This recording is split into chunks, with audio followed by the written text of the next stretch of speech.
ग्रंथराज श्रीमद् भगवद गीता यथारूप अध्याय 4। अध्याय का नाम है दिव्य ज्ञान और श्लोक संख्या 10। तो मेरे पीछे आप लोग बोलेंगे, बोर्ड में है क्या? आ गया। वीतराग भय क्रोध मन्मया मामुपाश्रिता बहवो ज्ञान तपसा पूता मन भाव मागता। वीतराग भय क्रोध मन्मया मामुपाश्रिता बहवो ज्ञान तपसा पूता मन भाव मागता। वीतराग भय क्रोध मन्मया मामुपाश्रिता बहवो ज्ञान तपसा पूता मन भाव मागता। बोलिए। वीतराग भय क्रोधा मन्मया मामुपाश्रिता बहवो ज्ञान तपसा पूता मद्भाव मागतः।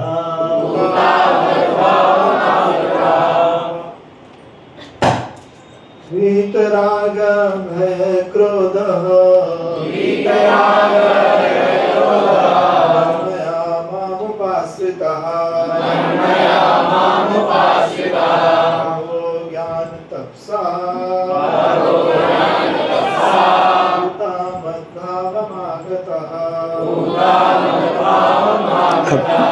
दो बार माताओं की ओर से।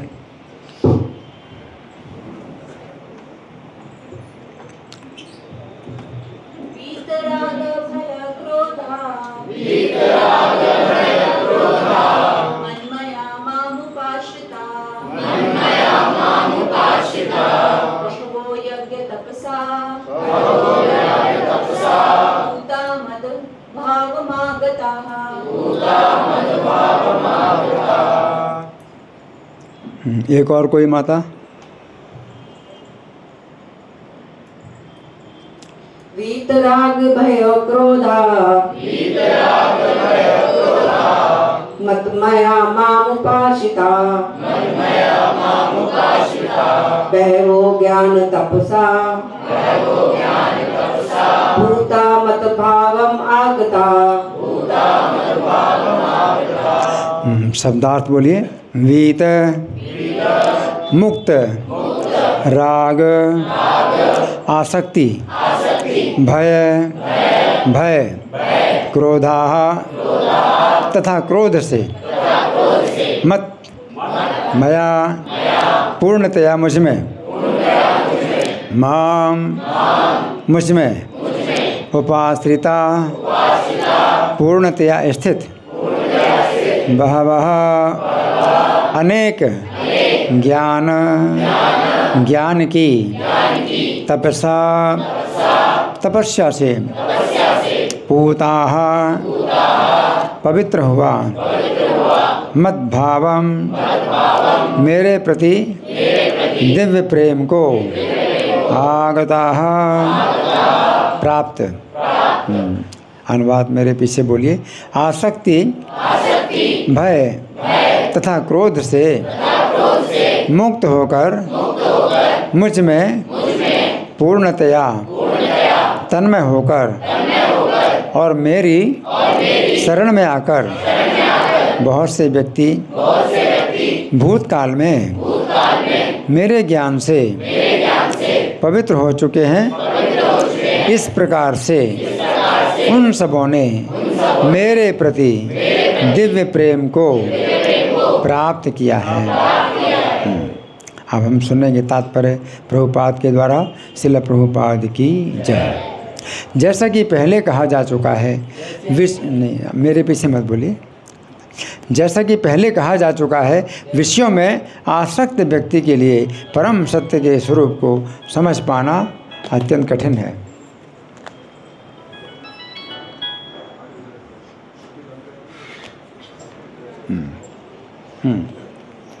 जैसा कि पहले कहा जा चुका है, विषयों में आसक्त व्यक्ति के लिए परम सत्य के स्वरूप को समझ पाना अत्यंत कठिन है। सामान्यतया जो लोग देहात्म बुद्धि में आसक्त होते हैं वे भौतिकवाद में इतने लीन रहते हैं कि उनके लिए ये समझ पाना असंभव सा है कि परमात्मा व्यक्ति भी हो सकता है। ऐसे भौतिकतावादी व्यक्ति इसकी कल्पना तक नहीं कर पाते कि ऐसा भी दिव्य शरीर है जो नित्य तथा सच्चिदानंदमय है। भौतिकतावादी धारणा के अनुसार शरीर नाशवान, अज्ञानमय तथा अत्यंत दुखमय होता है। तो यहाँ पर प्रभुपाद क्या बता रहे हैं कि भौतिकतावादी धारणा के अनुसार जिनका इस भौतिक संसार में अपना अनुभव है, तो प्रत्येक शरीर है, उनको क्या अनुभव है? प्रत्येक शरीर क्या है? एक तो नाशवान, तो कल्पना नहीं कर सकते कोई शरीर मतलब ऐसा भी हो सकता है जो कि नष्ट ना हो, अविनाशी हो। तो उनकी धारणा मतलब उतना समझ नहीं पाती, हाँ, उनकी पहुंच नहीं हो पाती, उनके विचारों की पहुंच नहीं हो पाती कि किसी का शरीर ऐसा भी हो सकता है कि जिसका शरीर क्या सच्चित आनंद है। यहाँ असत अचित निरानंद है। हमारा भौतिक शरीर है कैसा है? असत। तो असत का मतलब क्या है? नाशवान। और अचित का मतलब अज्ञानमय है ना। और निरानंद है, निरानंद का मतलब है दुखों से भरा। तो हमारा जो भौतिक शरीर है वो नाशवान है और अज्ञान से भरा है और दुखों से भरा है। तो उनकी जो है पहुंच नहीं हो पाती, उनके विचार उतनी दूर तक पहुंच नहीं पाते कि किसी व्यक्ति का शरीर ऐसा भी हो सकता है जो इन तीनों बातों से बिल्कुल उल्टा हो, सच्चिदानंद है ना। तो यहाँ पर ऊपर लिख रहे हैं कि ऐसे भौतिकतावादी व्यक्ति इसकी कल्पना तक नहीं कर पाते कि ऐसा भी दिव्य शरीर है जो नित्य है और सच्चिदानंदमय है। भौतिकवादी धारणा के अनुसार शरीर नाशवान है, अज्ञानमय है और अत्यंत दुखमय होता है। अतः जब लोगों को भगवान के साकार रूप के विषय में बताया जाता है तो उनके मन में शरीर की यही धारणा बनी रहती है, इसलिए वो निराकारवादी बन जाते हैं। निराकारवादी, भाई परम सत्य निराकार होना चाहिए, क्योंकि शरीर अगर शरीर होगा तो शरीर तो नाशवान होता है। तो उनकी जो है जितनी अनुभूति है, अनुभव के आधार पर वो जो है उसको मान लेते हैं कि भाई हमारा जितना अनुभव है इतना ही ज्ञान है ना। तो वो फिर जो है इस बात को समझ नहीं पाते। यहाँ पर ऊपर लिख रहे हैं कि जब उनको साकार रूप के विषय में बताया जाता है कि भगवान का साकार है, तो उनके मन में शरीर की यही धारणा बनी रहती है। कैसी धारणा? असत अचित निरानंद है ना, नाशवान और अज्ञानमय और दुखमय, ये धारणा बनी थी है ना। तो ऐसे भौतिकतावादी पुरुषों के लिए विराट भौतिक जगत का स्वरूप ही परम तत्व है। तो फिर वो इसी में ही मतलब उनका मन लगता है कि पूरी दुनिया, पूरा संसार, जैसे पर्वत हैं, नदियां हैं और समुद्र हैं और जंगल हैं, तो यही सब जो है मतलब एक रूप है भगवान का। और इसको जो है वो मानते भाई इसमें महानता है, इसी में महानता है, इतना जो है वो सोच पाते हैं आगे। फलस्वरूप वे परमेश्वर को निराकार मानते हैं और भौतिकता में इतने तल्लीन रहते हैं कि भौतिक पदार्थ से मुक्ति के बाद भी अपना स्वरूप बनाए रखने के विचार से डरते हैं। यानी मुक्ति के बाद भी हमें शरीर प्राप्त होता है, वो जो है इस बात से डरते हैं। आगे मुक्ति के बाद भी हमें शरीर प्राप्त होगा तो फिर शरीर तो नाशवान मिलेगा। तो दिमाग में जो है वो बात बैठती नहीं, घुसती नहीं कि मुक्ति के बाद जो आध्यात्मिक जगत में जो शरीर प्राप्त होता है वो कैसा होता है? उल्टा है ना, नष्ट नहीं होता और अज्ञान नहीं होता और दुख नहीं होता। तो उनके विचार जो है वो पहुंच नहीं पाते है ना। तो यहाँ कितने डरते हैं, इस विचार से डरते हैं। जब उन्हें बताया जाता है आध्यात्मिक जीवन भी व्यक्तिगत और साकार होता है, तो व्यक्तिगत आध्यात्मिक जीवन व्यक्तिगत, तो वो क्या सोचते हैं कि हम परम सत्य में मिल जाएंगे, निराकार ज्योति में हम मिल जाएंगे। और जब उनको बताया जाता है कि परम सत्य कैसा है? व्यक्तिगत है। परम सत्य हैं। इसमें क्या है, आध्यात्मिक जीवन भी व्यक्तिगत और साकार होता है तो पुनः व्यक्ति बनने से भयभीत हो जाते हैं। वो क्या चाहते हैं कि हम एक हो जाएं, मिल जाएं, है ना, और निष्क्रिय बन जाएं। वो निष्क्रियता में जो है मतलब सोचते हैं भाई हमारी इसी में सुरक्षा है कि हम निष्क्रिय हो जाएं और निराकार हो जाएं, कोई व्यक्ति रहे ही नहीं, है ना, व्यक्ति ना रहे, है ना। जब वो उन्हें बताया जाता है आध्यात्मिक जीवन में व्यक्तिगत और साकार होता है तो पुनः व्यक्ति बनने से भयभीत हो जाते हैं, फलतः वे निराकार शून्य में तदाकार होना पसंद करते हैं। हाँ, सामान्यतः वे जीवों की तुलना समुद्र के बुलबुलों से करते हैं। तो क्या सोचते हैं कि जितने जीव हैं समुद्र के बुलबुले जैसे हैं, तो बुलबुला है जो जब फट जाता है तो समुद्र बन जाता है। तो जितने भी जीव हैं हम सब जीव जो है क्या है कि वो भगवान में उसी प्रकार से एक हो जाएंगे जैसे बुलबुले, है ना, ऐसा सोचते हैं। हाँ, बुलबुलों से करते हैं, जीवों की तुलना समुद्र के बुलबुलों से करते हैं जो टूटने पर समुद्र में ही लीन हो जाते हैं। पृथक व्यक्तित्व से रहित आध्यात्मिक जीवन की चरम सिद्धि है। बस यही सोचते हैं कि अपना कोई व्यक्तित्व रहे ही नहीं, है ना, और बस उसमें मतलब एक हो जाए। एक प्रकार से वो सुप्त अवस्था जैसी स्थिति है कि जिसमें कि मैं अपने आप को भूला हुआ हूँ, है, तो मैं का जो है एहसास ही नहीं होता कि मैं का एहसास नहीं होता। आगे, ये जीवन की भयावह अवस्था है जो आध्यात्मिक जीवन के पूर्ण ज्ञान से रहित है। इसके अतिरिक्त ऐसे बहुत से मनुष्य हैं जो आध्यात्मिक जीवन को तनिक भी नहीं समझ पाते, अनेक वादों तथा दार्शनिक चिंतन की विविध विसंगतियों से परेशान होकर वे ऊब उठते हैं या क्रुद्ध हो जाते हैं और मूर्खतावश ये निष्कर्ष निकालते हैं कि परम कारण जैसा कुछ नहीं है, अतः प्रत्येक वस्तु अंततोगत्वा शून्य है। शून्यवादी बन जाते हैं, है ना, कि अंत में सब जीरो है, कुछ भी नहीं है, ख़त्म। आगे, ऐसे लोग जीवन की रुग्ण अवस्था में होते हैं। कुछ लोग भौतिकता में इतने आसक्त रहते हैं कि वे आध्यात्मिक जीवन की ओर कोई ध्यान नहीं देते।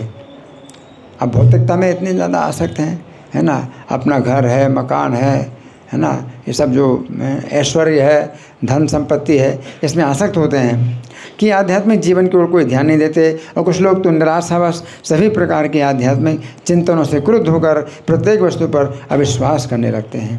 तो यहाँ राग भय क्रोधा की चर्चा कर रहे हैं प्रभुपाद। तो राग का मतलब है आसक्ति और भय और गुस्सा, क्रोध। तो इसके बारे में इस अंतिम कोटि के लोग किसी न किसी मादक वस्तु का सहारा लेते हैं। अंतिम कोटि मतलब क्रोध में, तो उनको क्रोध में आता है तो क्रोध में फिर मादक वस्तु नशा करते हैं और उनके मति विभ्रम को कभी कभी आध्यात्मिक दृष्टि मान लिया जाता है कि जो है उनकी मति क्या है कि वो नशे में रहते हैं, है ना, तो नशे में वो जो है अपने को भूले रहते हैं। तो इसी को भी सोचते हैं भाई यही आध्यात्मिक अनुभूति, इसी को मानते हैं। मनुष्य को भौतिक जगत के प्रति आसक्ति की तीनों अवस्थाओं से छुटकारा पाना होता है। यह है आध्यात्मिक जीवन की उपेक्षा, आध्यात्मिक साकार रूप का भय और जीवन की हताशा से उत्पन्न शून्यवाद की कल्पना। ये तीन चीज़ें मतलब वही चीज़ है जिसको कहते हैं राग, भय और क्रोध, है ना। तो ये तीन चीज़ें हैं। एक तो आध्यात्मिक जीवन की उपेक्षा करना है ना, मतलब भक्तों की संगति से दूर रहना, है ना, और आध्यात्मिक साकार रूप का भय, हमें कोई रूप नहीं चाहिए, हम जो है परम सत्य में एक होना चाहते हैं, रूप नहीं चाहिए, है ना। तो ये भय और जीवन की हताशा से उत्पन्न शून्यवाद की कल्पना, तो ये है मतलब एक प्रकार की गुस्सा है, क्रोध है।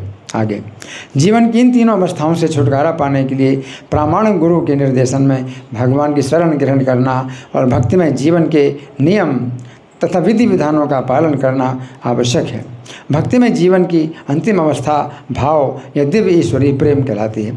तो यहाँ अंत में भगवान ने कहा मद भावम आगता, कि मेरे भाव को वो प्राप्त हुए। बहुत से लोग जो है ज्ञान की तपस्या से पवित्र होकर के मेरे भाव को प्राप्त हो गए। तो यहाँ प्रभुपाद जो है उस भाव की बात बताते हैं, क्या, भक्तिमय जीवन की अंतिम अवस्था भाव या दिव्य ईश्वरीय प्रेम।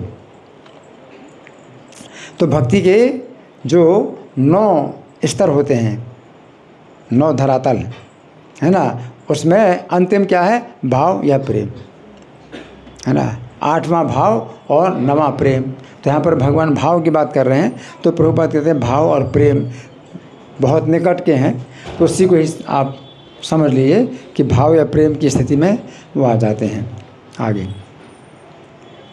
भक्ति रसामृत सिंधु 1:4-15-16 के अनुसार भक्ति का विज्ञान इस प्रकार है। आदौ श्रद्धा तथा साधु संगोथय भजन क्रिया ततो नर्थ निवृत्ति स्यात् ततो निष्ठा रुचिस्ततः अतः शक्तिस्ततो भावस् ततः प्रेमाभ्युदंचति साधकानाम अयम प्रेम्णः प्रादुर्भावे भवेत् क्रमः।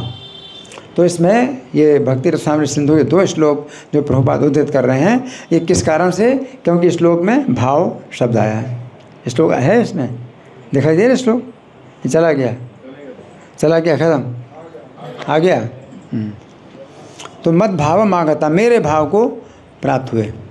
तो भक्ति की जो है जो 9 स्थितियां हैं एक दूसरे से ऊपर, तो वो भाव की स्थिति मेरे भाव को प्राप्त हो गए, है ना। तो उसी को जो है प्रभुपाद बताते हैं कि भाव जो है कि प्राप्ति कैसे होती है भक्ति में। सबसे पहले क्या होता है? श्रद्धा, फिर उसके बाद साधु संग, उसके बाद भजन क्रिया, उसके बाद अनर्थ निवृत्ति, चौथा, है ना। उसके बाद 5वां निष्ठा, उसके बाद 6ठा रुचि, उसके बाद 7वां आसक्ति, उसके बाद 8वां भाव और 9वां प्रेम, है ना। तो साधका नाम अयम प्रेम्णः प्रादुर्भावे भवेत् क्रमः।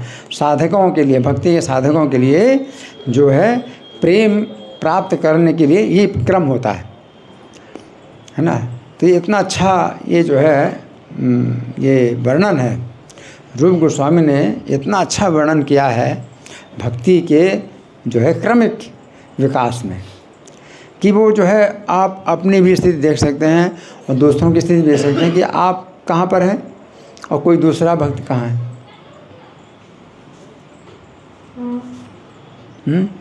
आप श्रद्धा के धरातल पर हैं या साधु संग के धरातल पर हैं या भजन क्रिया के धरातल पर हैं या अनर्थ निवृत्ति या निष्ठा या रुचि या आसक्ति या भाव या प्रेम, आप कहाँ पर हैं, है ना, और कौन कहाँ पर है ना। उस तरह से आप तुलना कर सकते हैं कि आप जो है ऊपर की तरफ जा रहे हैं और या आप नीचे की तरफ भी जा रहे हैं। अगर भक्ति में अपराध होता है ऊपर से नीचे भी आ सकते हैं कि जैसे आप पहले भाव में थे और भाव से आप नीचे आ गए, आसक्ति के धरातल पर आ गए, तो नीचे भी गिर सकते हैं, है ना। और आप ये भी देख सकते हैं कि कोई नीचे से ऊपर उठ रहा है और कोई ऊपर से नीचे जा रहा है ना। अगर कोई भक्त होकर के भी, मानिए भाव के धरातल पर होकर के भी, और अगर जो है कुछ अपराध करता है तो भाव के धरातल से नीचे भी आ सकता है वो, और नीचे जा रहा है ना। अपराधों से आप बच रहे हैं तो श्रद्धा के धरातल पर हैं, तो श्रद्धा से आप ऊपर जा रहे हैं, तो ये भी आप देख सकते हैं, है ना। तो यहाँ प्रभुपाद इसका अनुवाद लिख रहे हैं, प्रारंभ में आत्म साक्षात्कार की सामान्य इच्छा होनी चाहिए। इससे मनुष्य ऐसे व्यक्तियों की संगति करने का प्रयास करता है जो आध्यात्मिक दृष्टि से उठे हुए हैं। तो यहाँ पहले प्रभुपाद लिख रहे हैं, प्रारंभ में आत्म साक्षात्कार की सामान्य इच्छा होनी चाहिए। इसको इस श्लोक में क्या बताया गया है? श्रद्धा क्या है? यहाँ प्रभुपाद बताते हैं आत्म साक्षात्कार की सामान्य इच्छा होनी चाहिए, यानी श्रद्धा। फिर इससे मनुष्य ऐसे व्यक्तियों की संगति करने का प्रयास करता है जो आध्यात्मिक दृष्टि से उठे हुए हैं। इसका नाम क्या है? साधु संग। ठीक है। फिर अगली अवस्था में गुरु से दीक्षित होकर नवदीक्षित भक्त उनके आदेश के अनुसार भक्ति योग प्रारंभ करता है। इसका नाम क्या है? भजन क्रिया। इस प्रकार सद्गुरु के निर्देश में भक्ति करते हुए वो समस्त भौतिक आसक्ति से मुक्त हो जाता है। इसको क्या बोलते हैं? अनर्थ निवृत्ति, है ना। हाँ, आगे फिर उसके आत्म साक्षात्कार में स्थिरता आती है। इसको क्या कहेंगे? निष्ठा। फिर और वह श्री भगवान कृष्ण के विषय में श्रवण करने के लिए रुचि विकसित करता है। इसे क्या कहेंगे? रुचि। इस रुचि से आगे चलकर कृष्ण भावनामृत में आसक्ति उत्पन्न होती है। आसक्ति है ही है, जो भाव में अथवा भगवत प्रेम के प्रथम सोपान में परिपक्व होती है। तो वो भाव है, वो भगवत प्रेम का प्रथम सोपान है ना। भगवत प्रेम का प्रथम सोपान मतलब पहले, भगवत प्रेम के पहले की अवस्था है ना। फिर ईश्वर के प्रति प्रेम ही जीवन की सार्थकता है, यही प्रेम। तो प्रेम ही मतलब क्या है? अंतिम, है ना। आगे, प्रेम अवस्था में भक्त भगवान की दिव्य प्रेम भक्ति में निरंतर लीन रहता है। अतः भक्ति की मंद विधि से प्रामाणिक गुरु के निर्देश में सर्वोच्च अवस्था प्राप्त की जा सकती है और समस्त भौतिक आसक्ति, व्यक्तिगत आध्यात्मिक स्वरूप के भय और शून्यवाद से उत्पन्न हताशा से मुक्त हुआ जा सकता है। तो 3 शब्द हैं जो राग, भय, क्रोध के लिए प्रभुपाद करते हैं। राग का मतलब यहाँ भौतिक आसक्ति। इसके बाद फिर भय का मतलब है व्यक्तिगत आध्यात्मिक स्वरूप का भय, कि हमें जो है वो भय है इस बात का कि हम भगवान की सेवा करेंगे। तो इस सेवा में आपको अनुभव होता है, भौतिक संसार में आप जिसकी भी सेवा करते हैं वो आपका शोषण करता है, तो आप सेवा नहीं करना चाहते। तो इसी प्रकार से आपको भय होता है कि हम भगवान की सेवा करेंगे तो भगवान भी हमारा शोषण करेंगे। तो ये जो भय है वो फिर दूर हो जाता है ना। क्योंकि भगवान जो है अपने सेवकों के सेवक बनते हैं। भगवान तो अपने सेवकों के जो है सेवक बन जाते हैं। तो वो भय। और फिर क्रोधा, तो क्रोध का मतलब है शून्यवाद से उत्पन्न हताशा, निराशा। क्रोध या निराशा तो ये जो है इन 3 चीज़ों से मुक्त हुआ जा सकता है, तभी मनुष्य को अंत में भगवान के धाम की प्राप्ति हो सकती है। तो यहाँ प्रभुपाद का तात्पर्य समाप्त हुआ। अब हम थोड़ा सा समझेंगे इस श्लोक को पिछले श्लोक के संबंध में। पिछला श्लोक जो है, जन्म कर्म च मे दिव्यम एवं यो वेति तत्वतः है त्यक्त्वा देहम पुनर्जन्म नैति मामेति सोर्धन। तो मैं इसमें से थोड़ा आपको पढ़ के सुनाऊंगा कि इस श्लोक में जो है क्या पिछले श्लोक से जो है कितना जो है गहरा संबंध है। तो आप थोड़ा सा ध्यान से इसको समझना है। पिछले श्लोक में भगवान ने कहा था कि जो व्यक्ति उनके जन्मों और कर्मों की दिव्यता को तत्व से जानता है वो देह को त्याग कर उनके परम धाम में आ जाता है।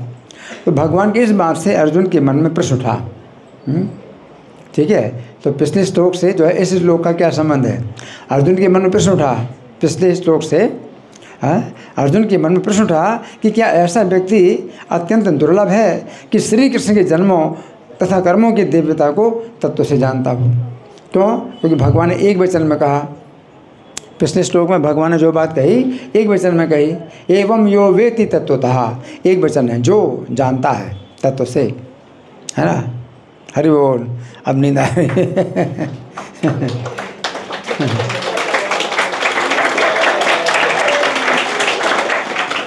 ताली किस बात की बज रही? ताली किस बात की बजी? है? अच्छा अच्छा, हाँ ठीक ठीक ठीक, बहुत अच्छा। ताली नींद को भगाने के लिए ताली, है ना। धन्यवाद। हाँ, तो आपको ताली बजाना चाहिए नींद को भगाने के लिए। मैं सोचा कि ताली किस बात की बजा रहे हैं। ठीक है, हाँ। निद्रा जो है अगर आती है तो ताली बजाना चाहिए। अच्छा, ठीक है। तो अर्जुन के मन में प्रश्न उठा क्या कि ऐसा व्यक्ति क्या बहुत दुर्लभ है कि भगवान ने एक वचन में कहा। भगवान ने एक वचन में कहा पिछले श्लोक में। ये श्लोक बहुवचन में है। ये श्लोक क्या है? बहुवचन में है। बहुवो ज्ञान तपसा पूता। आप समझ रहे? इसमें जो है ये सभी शब्द बहुवचन में है। वीतराग भय क्रोधा, तो ये क्रोधा ये शब्द बहुवचन में है। मनमया ये बहुवचन में है। माम उपाश्रिता ये बहुवचन में है। बहवो बहुत से लोग हैं। ज्ञान तपसा पूता ये भी बहुवचन में है। मद्भावम आगताहा। ये संस्कृत के जो है हर शब्द जो है बहुवचन में। इस श्लोक में भगवान ने बहुवचन में प्रत्येक शब्द कहा कि ऐसे बहुत लोग और पूर्व काल में हो चुके हैं, जबकि पिछले श्लोक में जो भगवान ने कहा था वो एक वचन में कहा था कि जो मेरे जन्म कर्म की दिव्यता को तत्व से जानता है वो जो है मेरे धाम में आता है ना। तो पिछले श्लोक में जो है भगवान ने एक वचन में जो बात कही थी, तो अब बहुवचन में क्यों कही? क्योंकि अर्जुन के मन में प्रश्न था कि एक वचन में आप बोल रहे हैं तो लगता है कोई बहुत दुर्लभ व्यक्ति होगा, है ना। तो अर्जुन के मन में प्रश्न उठाया था कि क्या ऐसा व्यक्ति अत्यंत दुर्लभ है जो श्री कृष्ण के जन्मों कर्मों की दिव्यता को तत्व से जानता हो। तो चूंकि पिछले श्लोक में श्री कृष्ण एक वचन का प्रयोग किया था कि जो व्यक्ति इस बात को जानता है वो श्री कृष्ण के धाम में जाता है ना, है? तो उन्होंने बहुवचन का प्रयोग नहीं किया कि जो लोग इस बात को जानते हैं वे श्री कृष्ण के धाम में जाते हैं, नहीं किया। तो इस बात से तो ऐसा लगता है कि वो व्यक्ति अत्यंत दुर्लभ है। अर्जुन के संदेह को दूर करने के लिए श्री कृष्ण इस श्लोक में बहुवचन का प्रयोग किया, है ना। तो भगवान अंतर्यामी है। अर्जुन कई बातें नहीं बताते, अपने मन की शंकाएं नहीं बताते, तो ये भगवान समझ लेते हैं। इस श्लोक में जो है भगवान ने बहुवचन का प्रयोग किया। उन्होंने कहा कि बहुत से लोग ऐसा कर चुके हैं, भावो कर चुके हैं। इसके अतिरिक्त अर्जुन के मन में एक दूसरा प्रश्न ये उठा कि श्री कृष्ण ने पिछले श्लोक में वर्तमान काल का प्रयोग किया था। वर्तमान काल क्या था? कि जो जानता है वो मेरे धाम में आता है। वर्तमान काल का प्रयोग किया तो इसका मतलब पहले शायद ना हुआ हो, तो इसलिए भगवान ने इसमें भूतकाल का प्रयोग किया कि पहले बहुत हो चुके, है ना। ऐसा नहीं है कि कोई जानता है तो आता है और पहले ऐसा नहीं हुआ, है ना। तो वर्तमान काल का प्रयोग किया था कि जो व्यक्ति ऐसा जानता है वो श्री कृष्ण के धाम में जाता है। तो क्या ये बात पूर्व काल के लिए नहीं है कि पूर्व काल में कोई व्यक्ति इस विधि के द्वारा श्री कृष्ण के धाम में गया हो?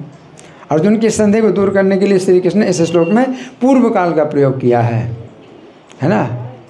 भावो ज्ञान तपसा पूता मद भाव आगता, कि पूर्व में बहुत से लोग इस विधि से उनके धाम में जा चुके हैं। इसके साथ साथ अर्जुन के मन में तीसरे प्रश्न ये भी उठा कि श्री कृष्ण ने जो ये कहा कि जो व्यक्ति श्री कृष्ण के जन्मों और कर्मों की दिव्यता को तत्व से जानता है वो श्री कृष्ण के धाम में जाता है, तो क्या वो व्यक्ति इस बात को जानने मात्र से ही श्री कृष्ण के धाम में चला जाता है अथवा उसके अंदर कोई और भी योग्यताएं उत्पन्न होती हैं?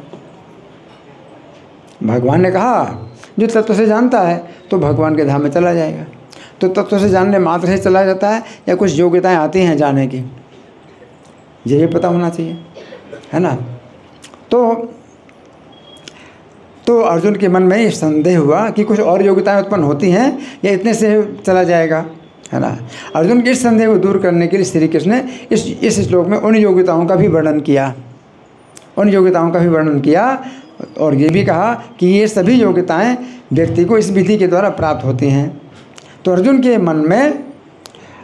मन के अंदर इन संदेहों को अंतर्यामी श्री कृष्ण समझ गए, अतः अर्जुन के इन संदेहों को दूर करने के लिए उन्होंने पिछले श्लोक की बात को इस श्लोक में और अधिक स्पष्ट किया है ना। तो अब देखिए यहाँ पर भगवान कहते हैं वीत राग भय क्रोधा, राग भय तथा क्रोध से मुक्त।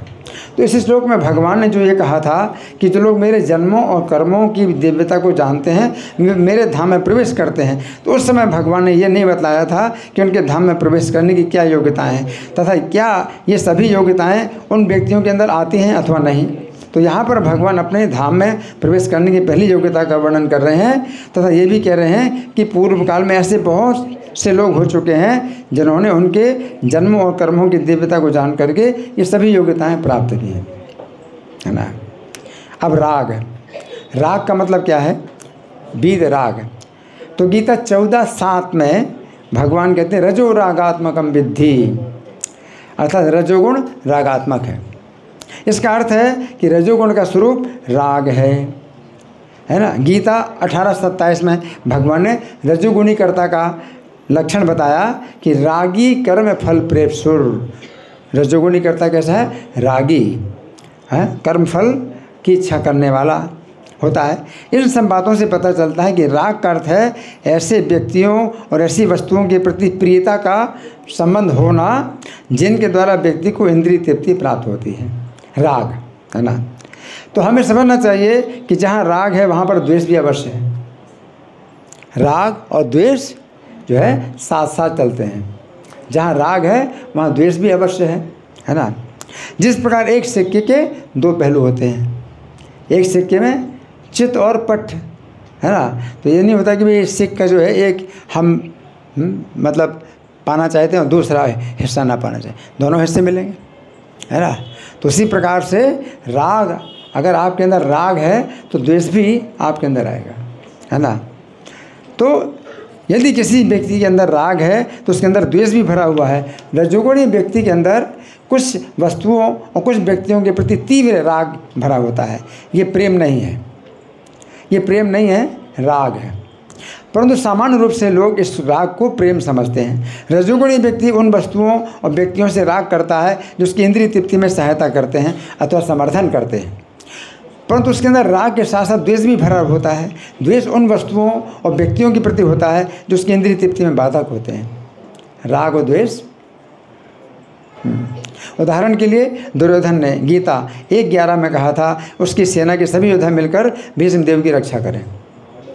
अयनेषु च सर्वेषु यथा भागम अवस्थिता भीष्ममेवाभिरक्षन्तु भवन्ता सर्वे भी। दुर्योधन ने क्या कहा कि आप सब लोग जो है भीष्मदेव की रक्षा करो मिल करके है ना।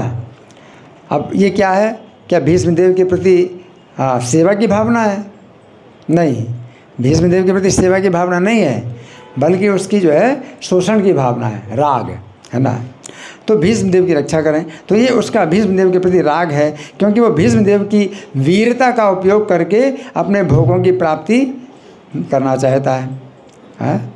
वो चाहता है कि भीष्मदेव के द्वारा उस युद्ध में विजय प्राप्त हो, इस प्रकार पांडवों को जीवन भर दुख प्राप्त हो। दुर्योधन जो है भीष्म की प्रति जो है लगता है कि भाई सेवा की भावना है, सेवा की भावना नहीं है, उसकी तो द्वेष की भावना, पांडवों के प्रति द्वेष है। तो उसको जो है इंद्रिय तृप्ति प्राप्त होगी और पांडवों को जीवन भर दुख प्राप्त होगा है ना। इस प्रकार हम कह सकते हैं कि दुर्योधन के अंदर भीष्मदेव के प्रति राग भरा हुआ है और पांडवों के प्रति द्वेष भरा हुआ है। राग और द्वेष इस प्रकार से है ना। यह जैसे विवाह में जब वो प्रेम विवाह है उसको बोलते हैं, वास्तव में प्रेम विवाह नहीं है, वो तो वही है राग और द्वेष। राग और द्वेष है, राग होता है, विवाह होता है, और फिर कुछ समय के बाद वो उसका रूप बदलता है स्त्री का, या उसके स्वभाव में कुछ परिवर्तन होता है। जब वो देखता है तो उसको द्वेष पैदा होता है, तो तलाक हो जाता है। तो राग और द्वेष है ये कोर्ट मैरिज या लव मैरिज जिसको बोलते हैं, तो लव का नाम है, लेकिन वास्तव में लव या प्रेम जैसी कोई चीज़ नहीं होती है। ये तो केवल राग और द्वेष है कि इंद्रिय तृप्ति जहाँ हो रही है तो वो जो है उसके अंदर राग होता है, और जहाँ इंद्रिय तृप्ति में बाधा होती है तो फिर द्वेष पैदा हो जाता है ना। तो गीता 3:34 में भगवान कहते हैं कि व्यक्ति की इंद्रियों में विषयों के प्रति जो राग और द्वेष भरा हुआ है, इन दोनों अर्थात राग और द्वेष के वश में नहीं होना चाहिए। राग इंद्रियार्थे राग द्वेष व्यवस्थित हो। इंद्रियों के विषय में जो राग द्वेष है तयोर नवश मांग अच्छे तो है से परिबंधन हो, उनके वश में नहीं आना चाहिए। ये अपने मार्ग में शत्रु का काम करते हैं, तो है से परिवर्तन हो है ना। क्योंकि आत्म साक्षात्कार के मार्ग में अवरोधक हैं दोनों कौन? राग और द्वेष। इस प्रकार हमें समझना चाहिए कि श्री कृष्ण का भक्त उस वस्तु या व्यक्ति का त्याग कर देता है जो यद्यपि उसकी इंद्रिय तृप्ति में सहायक है, परंतु श्री कृष्ण की सेवा में बाधक है। राग, इंद्रियों में राग है तो इंद्रिय तृप्ति में सहायक है कोई व्यक्ति, तो हमें राग होता है, लेकिन राग के बस में नहीं आते, क्योंकि कृष्ण की भक्ति में बाधक है वो, तो त्याग देता है। तो राग का त्याग कर दिया, राग के बस में नहीं आए। इसका अर्थ है कि वो राग के वशीभूत नहीं होता है। इसके अतिरिक्त एक दूसरी बात यह भी है, वो उस वस्तु या व्यक्ति को स्वीकार कर लेता है जो यद्यपि उसकी इंद्रिय तृप्ति में बाधक है, परंतु श्री कृष्ण की सेवा में सहायक है। इसका अर्थ है वो द्वेष के वशीभूत नहीं होता है ना। अब रसिकानंद प्रभु के चरित्र में हम देखते हैं राग, यहाँ पर बताया ना कि राग से जो व्यक्ति मतलब मुक्त होता है, तो राग से मुक्त होता है तो द्वेष से भी मुक्त होगा, है ना। तो पहली जो योग्यता है कि जो कृष्ण के जन्म कर्मों की दिव्यता को जान लेता है तो वो जो है राग और द्वेष से मुक्त होता है ना। तो रसिकानंद प्रभु का एक चरित्र है, सुनिए। सब लोग सुन रहे हैं? हरि बोल। हाँ, ये एक बार वे अत्यंत स्वादिष्ट प्रसाद का भोजन कर रहे थे। एक बार वे अत्यंत स्वादिष्ट प्रसाद का भोजन कर रहे थे। उसी समय उनके गुरुदेव श्रील श्यामानंद प्रभु का पत्र मिला कि तुम जिस स्थिति में हो उसी स्थिति में उठकर मेरे पास आ जाओ। सुने सब लोग? पत्र मिला, उस समय फ़ोन तो नहीं था ना, मोबाइल फ़ोन नहीं था। पत्र मिला, क्या जैसी स्थिति में हो वैसी स्थिति से उठ करके मेरे पास आ जाओ, है ना। उस समय स्वादिष्ट भोजन उनकी इंद्रिय तृप्ति में सहायक था, परंतु गुरु की आज्ञा में बाधक था, अतः उन्होंने उसी समय उस भोजन को छोड़ दिया। इस प्रकार वे राग के वशीभूत नहीं हुए। जब बहुत स्वादिष्ट प्रसाद खा रहे हैं, है ना, तो फिर वो लगता है कि भाई और कोई काम नहीं करना है। लेकिन जैसे गुरु का पत्र मिला, इतना स्वादिष्ट भोजन है, वो एकदम से उसी समय छोड़ दिया। उन्होंने कहा कि जिस प्रकार अवस्था में हो उसी अवस्था में उठ करके मेरे पास आ जाओ। तो स्वादिष्ट भोजन छोड़ दिया। इस प्रकार वे राग के वशीभूत नहीं हुए। इसके अतिरिक्त दूसरी बात यह भी थी, उस समय तुरंत गुरु के समीप जाना यद्यपि उनकी इंद्रिय तृप्ति में बाधक था। रात का समय था, अंधेरे का समय था, घोर जंगल था, लेकिन चलते जा रहे हैं, है ना। गुरु के समीप जाना है तो बहुत दूर यात्रा करनी है, और रात का समय है और अंधेरा है और घोर जंगल है, लेकिन चल पड़े। तो जो द्वेष है उसमें इस कार्य से द्वेष होता है ना। तो द्वेष यद्यपि उनकी इंद्रिय तृप्ति में बाधक था, हैं, परंतु गुरु की ऐसी ही आज्ञा थी, अतः वे उसी समय गुरु के निकट गए। इस प्रकार वे द्वेष के भी वशीभूत नहीं हुए। तो भगवान के जन्म और कर्म के तत्व से जो जानता है उसके अंदर ये योग्यता आती है। भगवान के धाम में जाने के लिए ये योग्यता आवश्यक है, तो आती है, ये योग्यता आती है। इसके बाद भय। भय का अर्थ है भविष्य की चिंता। भय का अर्थ है भविष्य की चिंता। जो लोग अपने भविष्य के विषय में कुछ नहीं जानते हैं, अगले जीवन में अथवा इस जीवन में क्या होगा, अगले जीवन में क्या होगा या इस जीवन में क्या होगा, वे निरंतर भयभीत रहते हैं। श्रीमद् भागवत 11:2-37 में कहा गया है, भयम द्वितीय विनिवेशतः स्यात्, अर्थात जिस समय जीव इस भौतिक शरीर में अपनी गलत पहचान करता है, जिस समय जीव इस शरीर में, भौतिक शरीर में अपनी गलत पहचान करता है, क्या मैं इस शरीर में अपनी गलत पहचान करता है, तब भय उत्पन्न होता है।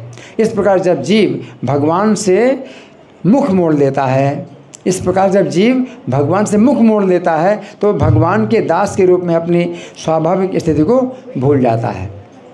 ये भय पूर्ण दशा माया के द्वारा होती है, परंतु इन सभी प्रकार के भयों में मृत्यु का भय सबसे अधिक भयानक है ना।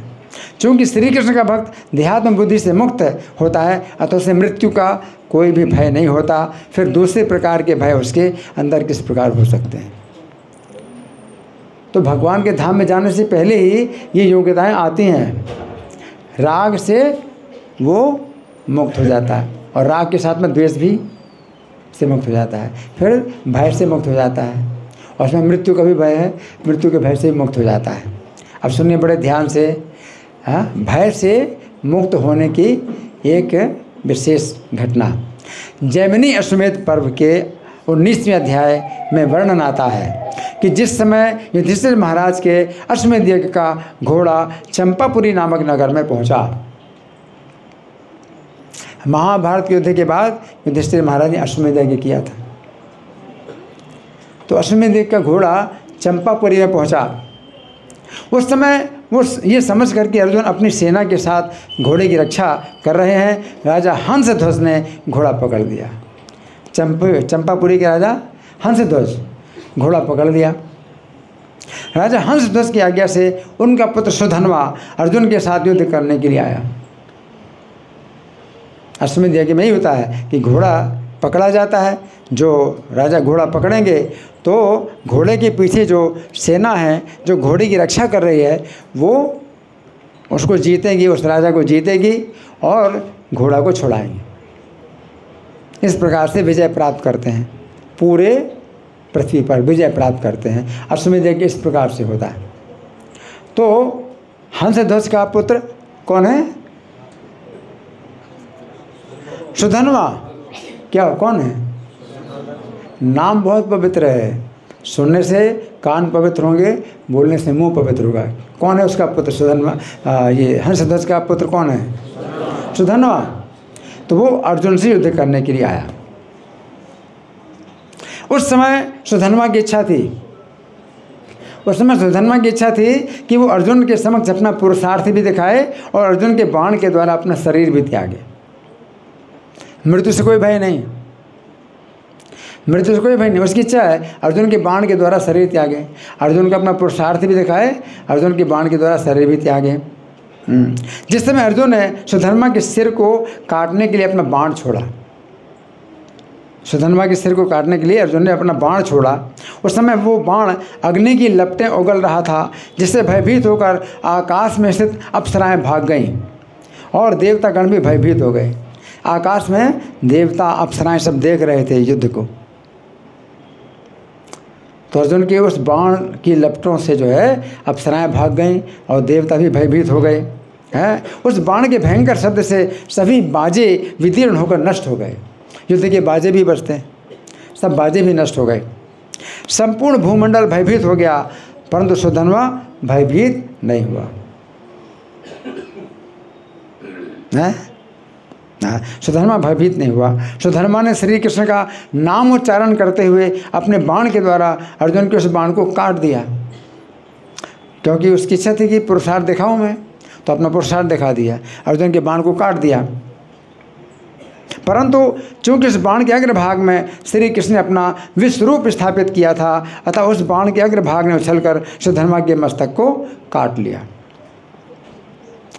सुधन्वा की इच्छा पूरी हो गई। एक इच्छा ये थी अर्जुन का अपना पुरुषार्थ दिखाऊं, तो बाण काट दिया। लेकिन उसकी ये भी इच्छा थी अर्जुन के बाण के द्वारा अपना शरीर भी त्यागूं, तो बाण का अग्रभाग जो है वो उछल करके उसका सिर काट देता है। सुधन्वा का वो कटा हुआ सिर आनंद के साथ, सुधन्वा का वो कटा हुआ सिर आनंद के साथ उछलकर केशव, राम, नरसिंह इन भगवान नामों का चरण करता हुआ तुरंत ही श्री कृष्ण के चरण कमलों में गिर पड़ा। हरि बोल।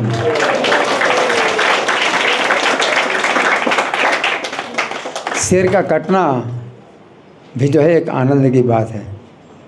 अर्जुन के बाण से उनका सिर कटा तो आनंद पूर्वक जो है वो नाम लेता है, वो कृष्ण के चरणों में गिरा उसका सिर, है ना। इस प्रकार हम देखते हैं कि भक्तगण श्री कृष्ण के समक्ष अथवा श्री कृष्ण का स्मरण करते हुए अपना शरीर छोड़ने के लिए सदा उत्साहित रहते हैं। उन्हें मृत्यु का कोई भय नहीं रहता, है ना। तो भय नहीं, लेकिन फिर भय है। जो भगवान के धाम में जाने के योग्य होते हैं उनको एक भय होता है दूसरे प्रकार का। मृत्यु का भय नहीं होता, लेकिन दूसरे प्रकार का भय होता है। क्या? यद्यपि श्री कृष्ण के भक्तों को मृत्यु का भय तो नहीं होता, परंतु उन्हें एक दूसरे प्रकार का भय रहता है। वो भय क्या है? वो भय है कि कहीं वे श्री कृष्ण को भूल ना जाएं। क्या भय रहता है? हाँ, कि कहीं भी कृष्ण को भूल ना जाएं अथवा उनके द्वारा श्री कृष्ण के भक्तों का कोई अपराध ना हो जाए, ये भय रहता है। ये भय होना चाहिए। भगवान के धाम में जाना है तो ये भय होना चाहिए, है ना। ये नहीं हमें कोई चिंता नहीं, हमें कोई चिंता नहीं, कोई चिंता नहीं तो यही संसार में रहोगे, है, ये चिंता है। श्रीमद् भागवत 5, 10, 17 में राजा रघुगण कहते हैं कि मैं ना तो इंद्र के वज्र से भयभीत हूँ और ना ही शिव जी के त्रिशूल से भयभीत हूँ, ना तो मुझे मृत्यु के अधीक्षक यमराज के दंड का भय है, और ना मैं अग्नि से भयभीत हूँ, ना तप्त सूर्य से भयभीत हूँ, ना चंद्रमा की शीतलता से भयभीत हूँ, ना वायु, ना कुबेर के अस्त्रों से भयभीत हूँ, परंतु मैं वैष्णवों के प्रति अपराध से बहुत अधिक भयभीत हूँ। ठीक है। तो हम लोग वैष्णव के समाज में रहते हैं तो बहुत जो है डर करके रहें, है ना। ये डरना जो है भगवान के धाम में जाने की योग्यता है, योग्यता है। तो राग और भय ये दो चीज़ें हो गई। अब तीसरा क्या है? क्रोध है। यदि गहराई से देखा जाए तो क्रोध 3 प्रकार का होता है, सात्विक क्रोध, राजस क्रोध और तामस क्रोध। तीनों गुणों में क्रोध है। सात्विक क्रोध उस समय होता है जिस समय किसी व्यक्ति को सुधारने की आवश्यकता पड़ती है। जरूरी है, सुधारने के लिए क्रोध की आवश्यकता होती है ना। जिस समय बच्चा अधिक शैतानी करता है उस समय माता पिता उसे सुधारने के लिए उस पर क्रोध करते हैं और कुछ दंड देते हैं। ये क्रोध अत्यंत नियंत्रित होता है, ये क्रोध अत्यंत नियंत्रित होता है। इस प्रकार सत्वगुण में जब क्रोध उत्पन्न होता है उस समय व्यक्ति उतना ही क्रोध प्रकट करता है जितनी आवश्यकता होती है कि अपने आश्रित व्यक्ति का सुधार हो। शिक्षक अथवा गुरु भी अपने शिष्य को दंड देते हैं, जिसे शिक्षा दंड कहते हैं। अब हम विचार करेंगे कि रजोगुणी क्रोध क्या है। गीता 2:62 में भगवान कहते हैं कामात् क्रोधो विजायते, हैं, अर्थात काम अथवा अपने इंद्रिय तृप्ति में बाधा आने पर क्रोध उत्पन्न होता है। ये क्रोध भी उतना होता है जिससे अपनी इंद्रिय तृप्ति की बाधा दूर हो जाए। इस क्रोध का कभी कभी अत्यंत भयानक परिणाम होता है। पति यदि देखता है कि उसकी पत्नी उसकी इंद्रिय तृप्ति में बाधा डालती है तो अपनी पत्नी की हत्या कर देता है। एक स्त्री को उसके ही पुत्र ने देख लिया कि वो अन्य पुरुष के साथ सहवास कर रही थी तो उस स्त्री ने अपने पुत्र की ही हत्या कर दी। इस प्रकार आज के समय में इंद्रिय तृप्ति पर आधारित अनेक हत्याएं हो रही हैं। यद्यपि रजोगुणी क्रोध के कारण अत्यंत भयानक परिणाम होते हैं, परंतु यदि तमोगुणी क्रोध पर विचार किया जाए तो हम कह सकते हैं कि तमोगुणी क्रोध तो रजोगुणी क्रोध से भी अधिक खतरनाक होता है। हरि बोल। क्या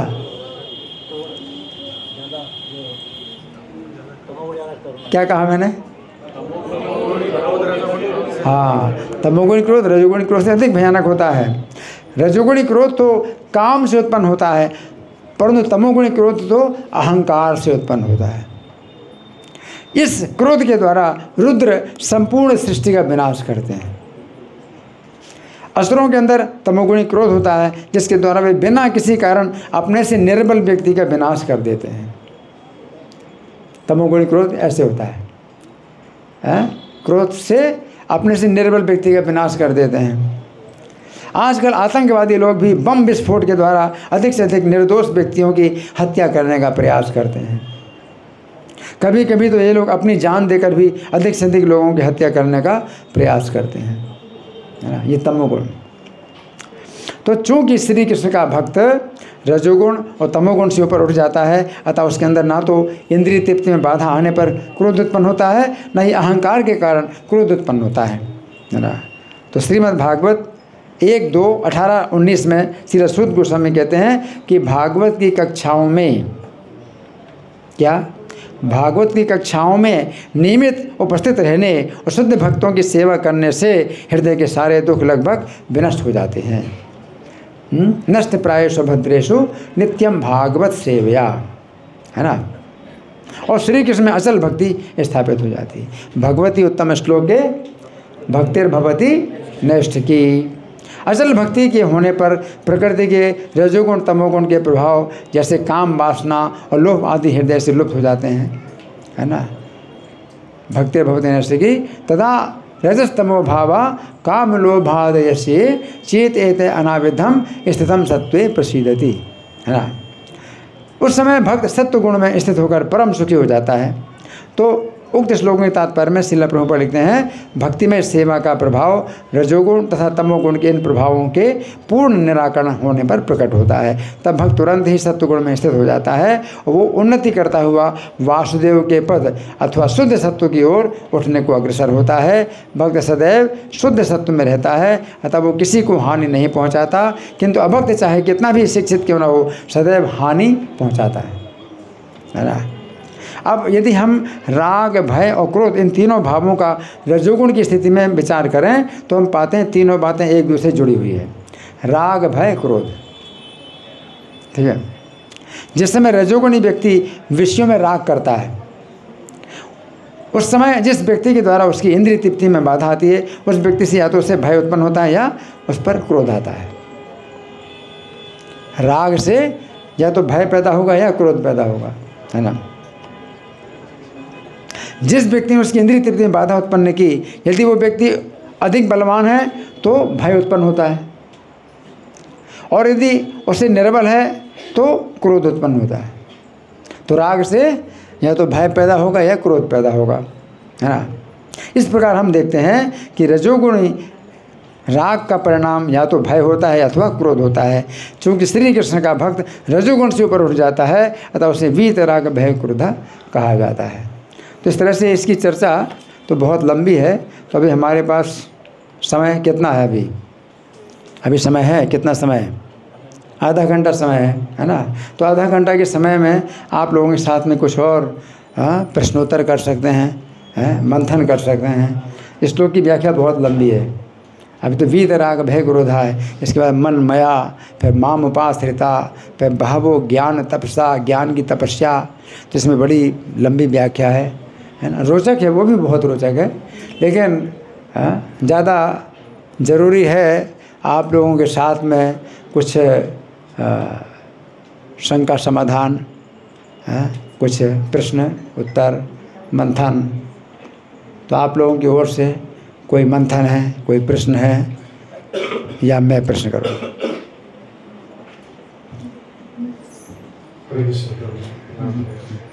आपने बहुत सुंदर तरीके से इसको समझाया, श्लोक को, श्रील प्रभुपाद के तात्पर्य से भी और आपकी अपने लिखे हुए ग्रंथ से।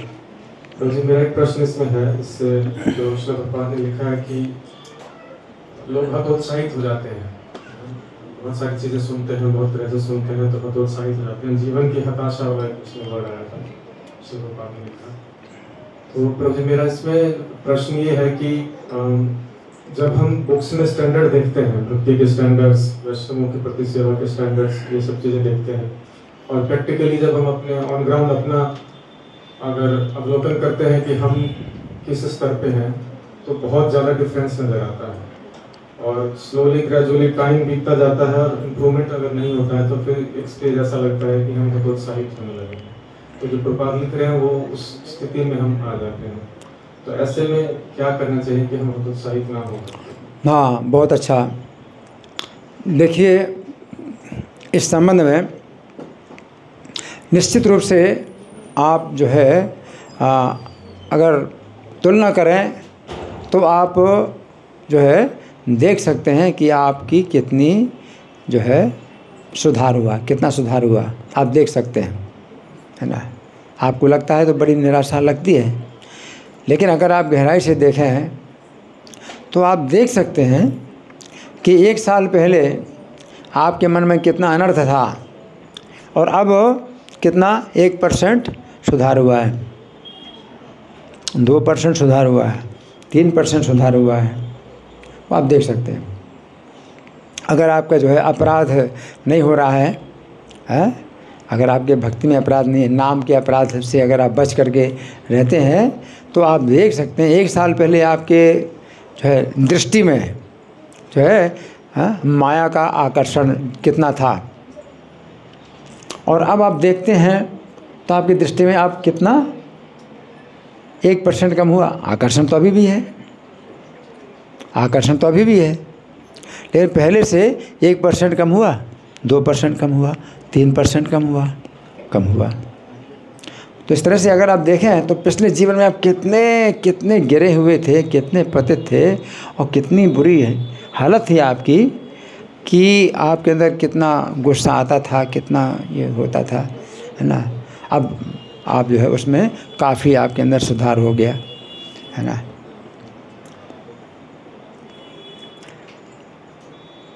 अगर आपके अंदर फिर भी उतना ही आकर्षण है, अगर मान लो माया का उतना ही आकर्षण है या और बढ़ता जा रहा है, तो उसको भी आप जो है देख सकते हैं कि जैसे इंद्रियां विकसित हो रही हैं, इंद्रियां विकसित हो रही हैं आपकी अवस्था के अनुसार। तो अब आकर्षण जो अगर बढ़ रहा है, माया का आकर्षण अगर बढ़ रहा है, तो भी अगर आप भक्ति में ना होते तो आपका आकर्षण और ज़्यादा बढ़ा होगा। क्योंकि अवस्था है ना। तो इंद्रियां विकसित होती हैं तो उस समय जो है वो ज़्यादा जो है वो होता है, विषयों का आकर्षण होता है ना। तो ये उम्र जो है कैसी है आपकी, क्योंकि शरीर की अवस्था कैसी होती है कि 6 परिवर्तन होते हैं और जब पैदा होता है फिर बड़ा होता है और फिर बड़ा होने के बाद एक बिंदु पर स्थिर हो जाता है, फिर शरीर बड़ा नहीं होता है ना। तो जिस समय इंद्रियां विकसित होती हैं, शरीर विकसित होता है, तो उस समय जो विषयों का जो आकर्षण है, भोगों का जो आकर्षण है, तो वो जो है क्या है, बहुत ज़्यादा बढ़ता है ना। और इससे बड़ी दुर्घटनाएं होती हैं है ना। और आप देखो जो है, जो भक्ति से बाहर लोग जो है, जब इनका वो होता है ऐसा केस होता है, तो उसमें वे जो है कई बार डिप्रेशन में चले जाते हैं और कई बार आत्महत्या कर लेते हैं या पागल हो जाते हैं या किसी और की हत्या करते हैं। तो आत्महत्या की जो दर है वो भी बढ़ती जा रही है। जितना ज़्यादा शिक्षा, ये जो भौतिकवादी शिक्षा है ये बढ़ती जा रही है, इसका शिक्षा का विकास हो रहा है, उतना ज़्यादा लोगों की जो है क्या आत्महत्या की रेट बढ़ते जा रहे हैं। आप लोग सुन रहे हैं मैंने क्या कहा? आप लोग आपस में बातें कर रहे हैं, आपसे पूछ रहा हूँ, आपसे, ये लड़के, मैंने क्या कहा सुना? तुम लोग कुछ नहीं सुन रहे हैं, कुछ भी नहीं सुन रहे। तुम इस अवस्था में भी तुम सुन सकते हो या तुम सुनना नहीं चाहते। यहाँ आकर के तुम लोग जो है इधर उधर इशारे कर रहे हो एक दूसरे को, या कुछ जो है बातें कर रहे हो, कुछ नहीं सुन रहे। मैंने क्या कहा? कुछ सुना? कुछ नहीं सुना। यहाँ पर किस लिए आए हो? कुछ लाभ उठाओ इस चीज़ का। कुछ नहीं सुना। मैंने क्या कहा आप बताओ, इधर क्या सुना? क्या सुना? मैंने क्या कहा? हाँ जी, कौन बताएगा? हाँ, बता रहे थे कि जैसे जैसे भौतिक शिक्षाएं बढ़ती जा रही है, वैसे वैसे आत्महत्या के दर बढ़ते जा रहे हैं, लोग आत्महत्या कर रहे हैं। ये कितनी सीरियस बात है? जितनी पढ़ाई लिखाई जो है बढ़ती जा रही है, इसी पढ़ाई लिखाई के कारण ही लोग जो है क्या करते हैं, आत्महत्या करते हैं। क्योंकि ये पढ़ाई लिखाई नहीं हो रही है। जीवन की असली पढ़ाई लिखाई जो है, जो इस्कॉन में जो दी जाती है, वो नहीं हो रही है। इसलिए लोग जो है आत्महत्या करते हैं। पढ़ाई लिखाई का कुछ भी उद्देश्य नहीं है, केवल इंद्रिय तृप्ति। आजकल की जो पढ़ाई लिखाई है, कितनी डिग्री पा ली, सब कुछ पा लिया, केवल इंद्रिय तृप्ति। और फिर उस इंद्रिय तृप्ति में बाधा पड़ती है, नौकरी नहीं मिलती, बहुत अच्छी पढ़ाई रही, नौकरी नहीं मिलती, आत्महत्या कर लेते हैं, है ना। या कहीं किसी से जो है अपना राग द्वेष पैदा हो जाता है तो किसी की हत्या कर देते हैं या अपनी हत्या कर देते हैं। कितने लोग जो है ऐसा कर रहे हैं। और आप लोग कितने सुरक्षित हैं? आप लोग कितने सुरक्षित हैं?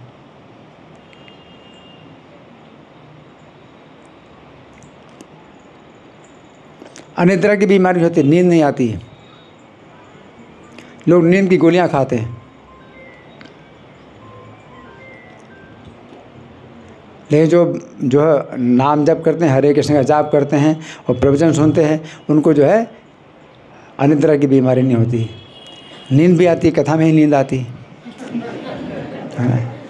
कथा में नींद आना ये जो है एक प्रकार से अच्छा भी है, क्योंकि दिमाग जो है तनाव से मुक्त होता है, तो दिमाग में जो नींद की कमी है वो जो है नींद पैदा होती है। नींद पैदा, कथा में नींद आती है तो ये दिमाग, ये रक्षा होती है कि नहीं तो जो है दिमाग की जो है बीमारियां होती हैं नींद ना आने के कारण। लेकिन शास्त्र ये भी है कि कथा में नींद आने से अपराध भी होता है। इसलिए अच्छा ये है कि आप जो है सोते समय अगर आप कथा सुनें, अच्छी नींद आएगी और उसमें आपको कोई दोष नहीं लगेगा, ये आपका गुण माना जाएगा कि सोते समय आप कथा सुनते हैं। रिकॉर्डेड प्रवचन आप चला लो चलता रहेगा, आप सोते रहो। तो उसमें आपका जो है गुण माना जाएगा, कि ये नहीं माना जाएगा कि भाई कथा में तो आप सो रहे हैं। वो चलता रहेगा प्रवचन और आप सोते रहोगे, तो इसमें बहुत बड़ा गुण है। लेकिन कथा के समय सोना ये दोष है, लेकिन सोते समय कथा सुनना गुण है ना। तो नाम का जप करते हैं तो नींद आती है, कथा सुनते तो नींद आती है। तो अब बहुत रक्षा है, आप बहुत सुरक्षित हैं अगर आप ऐसे देखें। लेकिन साथ साथ ये भी है कि अगर आपको जो है इसमें रुचि अगर नहीं पैदा हो रही है, भगवान की कथा में रुचि नहीं पैदा हो रही है ना, तो आपका कुछ अपराध हो रहा है। तो अपराधों से बचो। नाम के 10 अपराध जरूर बोलिए, है ना। तो हम लोग रोज़ मंगल आरती में नाम के 10 अपराध बोलते हैं। नाम के 10 अपराध आप अगर मान लो मंगल आरती में नहीं आए तो नाम के 10 अपराध तो ज़रूर आप बोल सकते हैं। 2 मिनट लगेगा, 1 मिनट 2 मिनट लगेगा नाम के 10 अपराध बोलने में, है ना। और 2 बार 3 बार भी नाम के 10 अपराध बोलो, क्योंकि नाम के अपराधों से अगर आप छूट जाते हैं तो नाम की शक्ति कार्य करती है। नाम का जो अपराध है वो पानी की तरह है और नाम अग्नि है। नाम जो है आग की तरह है और आपके जो पाप है वो सूखा ईंधन की तरह है। सूखा ईंधन जैसे मान लो पेट्रोल, है ना, तो पेट्रोल में थोड़ी सी आग की चिंगारी लगी तो पूरा ख़त्म हो जाए। तो जो है नाम जो है अग्नि की समान है और पाप आपके सूखे ईंधन की तरह है। लेकिन जो अपराध है पानी की तरह है। अपराध करते हैं तो वो नाम की शक्ति को ख़त्म करता है, कि पानी डालते हैं तो आग की जलाने की शक्ति नष्ट होती है। तो अपराध जो है नाम की शक्ति को ख़त्म करते हैं। और नाम आपका अग्नि की तरह है जो कि पाप आपकी तो करोड़ों जन्मों के पापों को ये नाम नष्ट कर देता है। अपराध करते हैं तो आग में ही पानी पड़ गया तो अब जो है आपके पाप कहाँ से नष्ट होंगे। अपराधों से बचिए, ठीक है जी। हरे कृष्ण। और कोई प्रश्न है जी? द्वेष और क्रोध में माइक।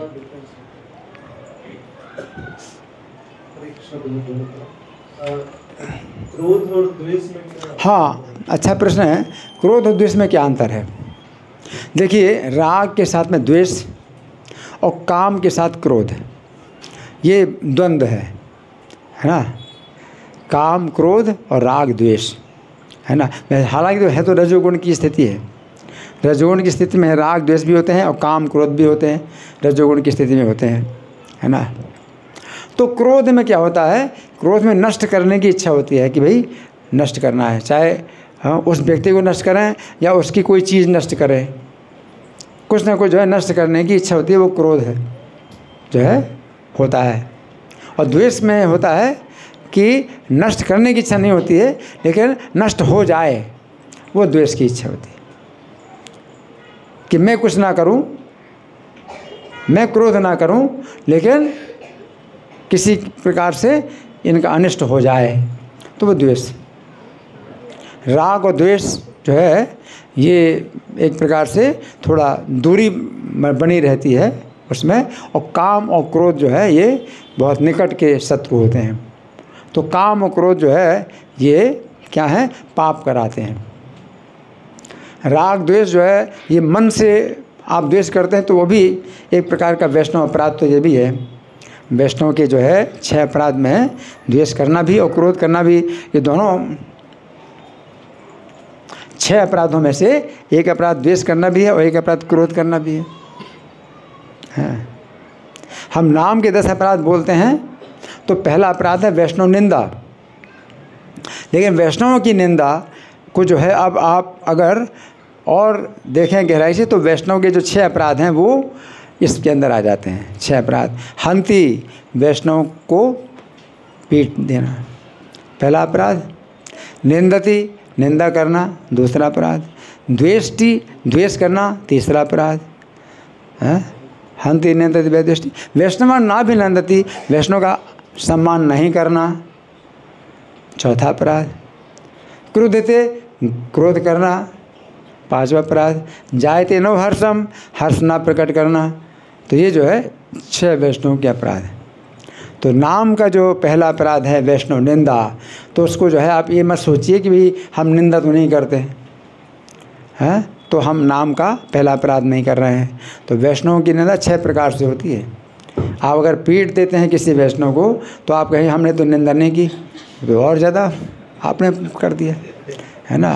तो इस प्रकार से 6 प्रकार के जो वैष्णव अपराध हैं वो नाम का पहला अपराध बनता है ना। तो हम तो नाम के 10 अपराध बोलते हैं, लेकिन अगर और आप इसको जो है आगे बढ़ना चाहते हैं तो नाम के पहले अपराध के जो है 6 रूप हैं। 6 प्रकार से नाम का पहला अपराध होता है, वो 6 प्रकार के वैष्णव अपराध भी बोलो।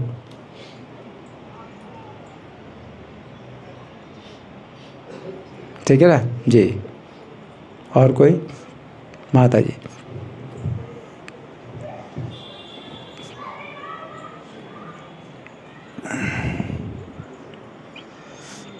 हरे कृष्ण प्रभु जी, आपने जो 10 नाम अपराध 10 नाम अपराध बताया, उसी में से एक मेरा ये क्वेश्चन है कि कोई भक्त हमसे सीनियर है और वो अपराध कर रहा है, हमें पता है कि अपराध कर रहा है, लेकिन वो सीनियर है इसलिए हम उससे कह नहीं सकते, और अगर नहीं कहेंगे तो बार बार वो उसी बात का हमको करेगा। तो इसमें मेरा क्या उसे समझाना चाहिए या नहीं? बहुत अच्छा।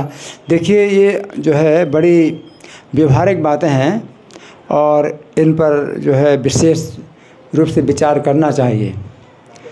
ये बहुत व्यवहारिक है ना। तो आप लोग वैष्णवों के समाज में हैं और कोई वैष्णव जो है सीनियर हैं, बड़े सम्मानित हैं, आपसे ज़्यादा सम्मानित हैं, और वो आपका जो है कुछ करते हैं, द्वेष दिखाते हैं, अपनी दुर्भावना दिखाते हैं, तो क्या करना चाहिए? तो प्रभुपाद ने इस विषय में चर्चा की है, बताया है। अपने से बड़े हैं, सम्मानित हैं, तो हम उनको बोल नहीं सकते, है ना। और बोलेंगे तो बात आएगी छोटे मुंह बड़ी बात, हैं। तुम्हारा बहुत मुंह खुल रहा है, बहुत हिम्मत हो रही तुम्हारी बोलने की, है ना। तुम कौन होते हो मुझे बताने वाले, क्या तुम मेरे गुरु हो? तो इस तरह की बातें आएंगी, तो और ज़्यादा इसमें फिर क्या होगा, मतभेद होगा और संघर्ष होगा, है ना, और कटुता होगी। तो क्या कर सकते हैं? तो प्रभुपाद ने बतलाया कि अपने से कोई सीनियर हैं और वो अगर अपनी जो सीनियरिटी का जो दुरुपयोग करते हैं, है ना, तो उनसे दूरी बनाना पड़ता है, उनसे दूरी बनानी पड़ती है। और दूर से सम्मान कर सकते हैं, दूर से सम्मान कर सकते हैं ऐसे हाथ जोड़ के, है ना। लेकिन साथ साथ ऐसे हाथ जोड़ने से भी अगर उनको मौका मिलता है कुछ दुर्भावना दिखाने का, तो ऐसे करो फिर, है ना, तो ऐसे करो, है ना। तो मतलब कुछ दूरी आप जो है बनाओ, और शत्रुता भी ना हो, और जो है निकट में जो है उनको मौका भी ना मिले कि आपके साथ वो दुर्भावना करें। तो दोनों बातें हैं। शत्रुता भी नहीं करना। शत्रुता करेंगे तो जैसे अंगारा होता है, गर्म होता है तो जला देता है, और ठंडा होता है तो काला कर देता है, ठीक है ना। तो इसी प्रकार से ना तो शत्रुता करो और ना मित्रता करो। मित्रता करोगे तो आपको वो अपना जो है ज़्यादा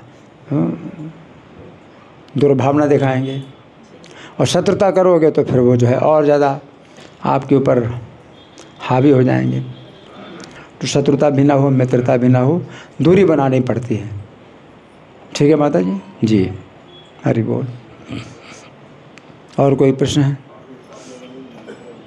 हाँ जी।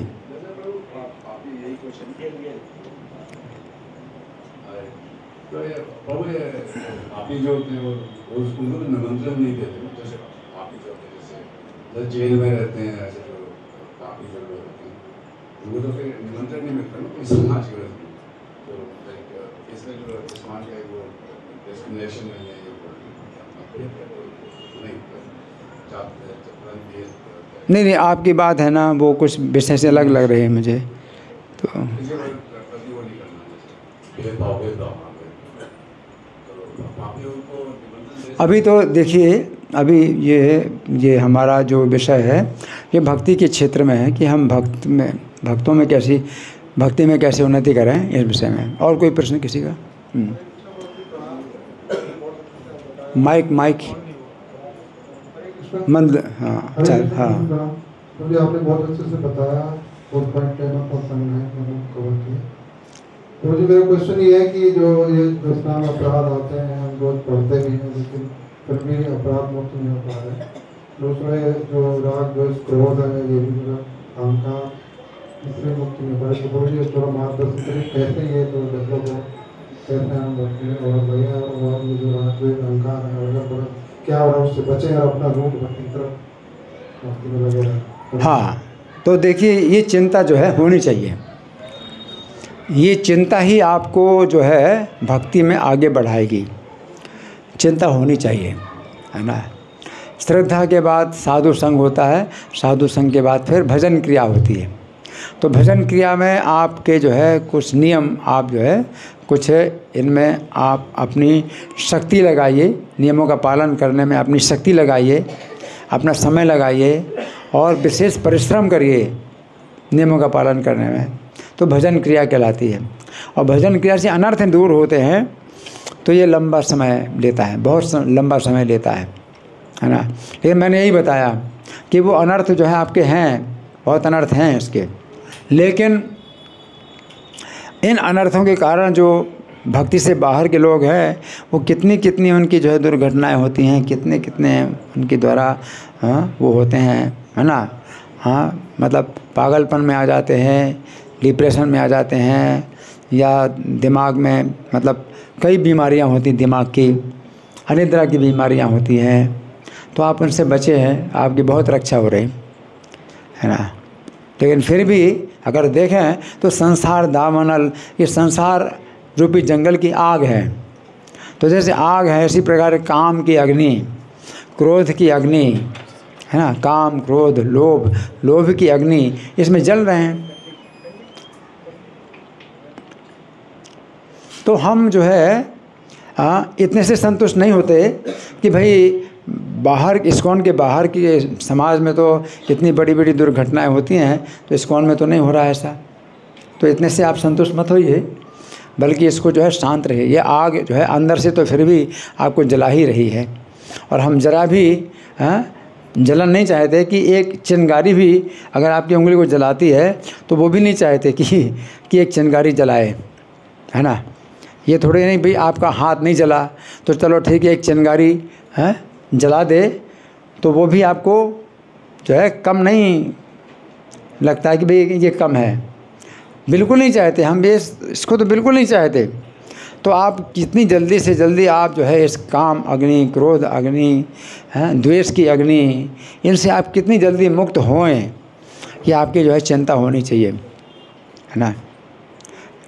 तो इसके लिए आप जो है नाम के 10 अपराध ज़रूर बोलिए। और नाम के अपराधों से अगर आप बच गए तो नाम के 10 अपराध आप एक बार बोलते हैं तो आप 2 बार बोलिए, 2 बार बोलते हैं 3 बार बोलिए। 2 मिनट तो लगता है, दिन में 3 बार बोलो नाम के 10 अपराध। और नाम के 10 अपराध के साथ में वैष्णव के 6 अपराध, है ना।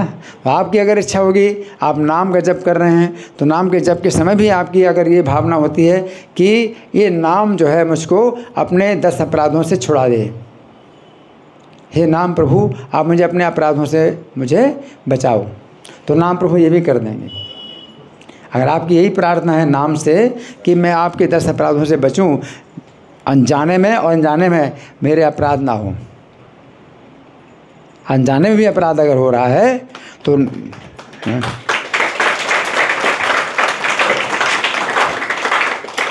अनजाने में भी अगर अपराध हो रहा है तो वो अपराध नाम ले रहा है। आप नहीं जानते हैं आपका अपराध हो रहा है, नाम उसको अपराध ले रहा है। आप नाम से प्रार्थना करो कि मुझे अपराधों से, अपने अपराधों से बचाओ, तो नाम आपको ये कर सकते हैं।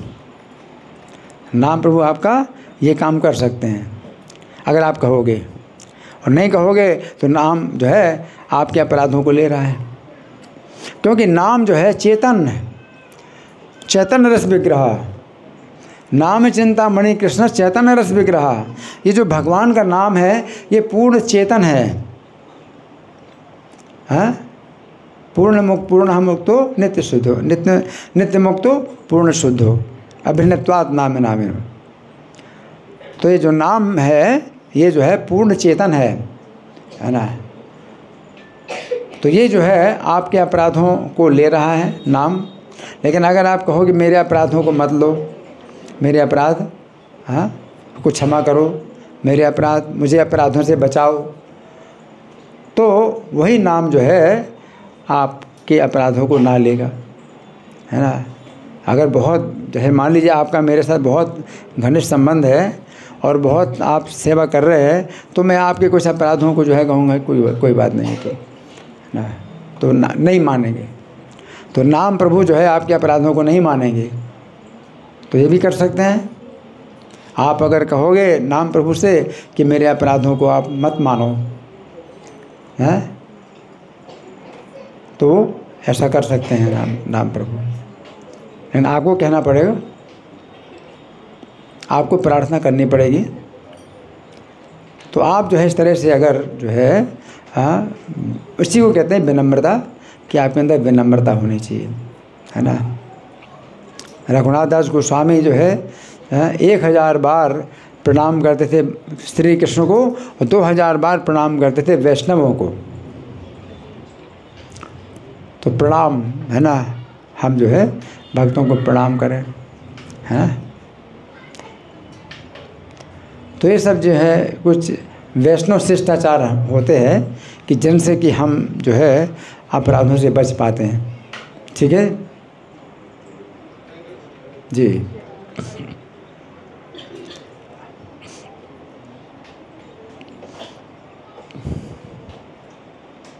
और कोई प्रश्न है? मेरा प्रश्न ये है, आपने जो मंगल आरती के 10 अपराध बताए, तो उसका थोड़ा सा विस्तार से समझाएंगे। 10 जो अपराध क्या है? देखिए, नाम के जो 10 अपराध हैं वो हम जो है ज़्यादा हम जो है क्या करते हैं, बोलना चाहते हैं, हम बोलते हैं। अगर हम ना भी समझ पाएँ, तो हमारी ये भावना होती है कि हम ना भी समझ पाएँ तो भी अपराधों से छूट जाएं।